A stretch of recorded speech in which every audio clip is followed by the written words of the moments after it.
Loaning money to family and friends. It can be a really touchy subject, right? Well, we've got our friends at Cyprus Credit Union to help give us some tips for maybe how to do it a little bit better. So, Dave, let's talk about this and what people might get themselves into if they do it.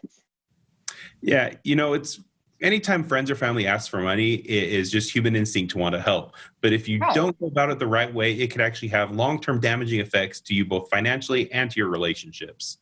So let's talk about it. We're going to give them 4 steps to try and help them through this process if they are loaning money. So, first things first, treat it like a business. Yeah, like we said before, it's an emotional thing. When somebody wants Yeah. money, it hits you right in the heart, especially if it's some people you love. But you want to take a step back and look at it as if it was a business. Is this something you'd be willing to invest in? Is this a place you have confidence you could invest in? But if you can try to look at it more in terms of, does it make financial sense to you, and is it something you can afford? That's going to be the first step to help you make the right decision.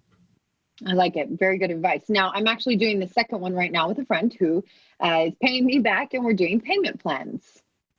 Yeah, so that's another great step you could take is sit down with the person who wants to borrow the money, talk about when will that money be able to be repaid back? What can they afford to pay you back? And put together a plan in place where you're saying each month or every 2 months, how much they're going to pay, when it's going to be paid in full. Is there any additional things you're tacking on? Are they agreeing to pay you back 5% above what you borrowed them? Right.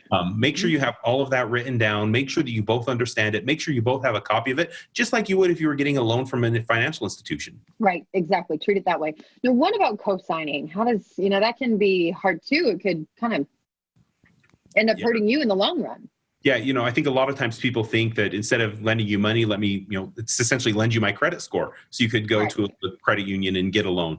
If you're doing that, again, be very careful because you're not just signing a piece of paper. Your credit score is being put on the line. If they miss payments, if they default on the loan, that reflects directly on you because it is your loan as much as it's their loan. And that can have, a 7 to 10 year impact on your credit score if they, default on their loan.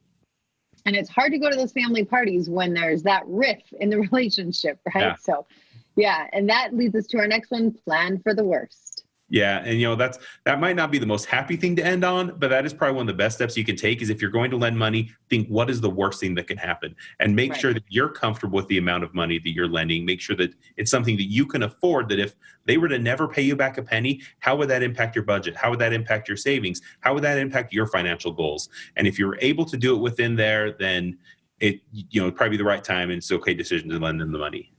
Yeah, it's one thing if you have an endless amount of money to just give, but if you don't and you rely on that money, you probably are going to want it back someday. Dave, Yep. thank you as always for the great tips. If they want info and they want to talk to you guys, where can they go? Yeah, cypressu.com. We've got great blog articles with tons of great financial advice. Fabulous. We'll see you later, Dave. Hey, we'll see ya.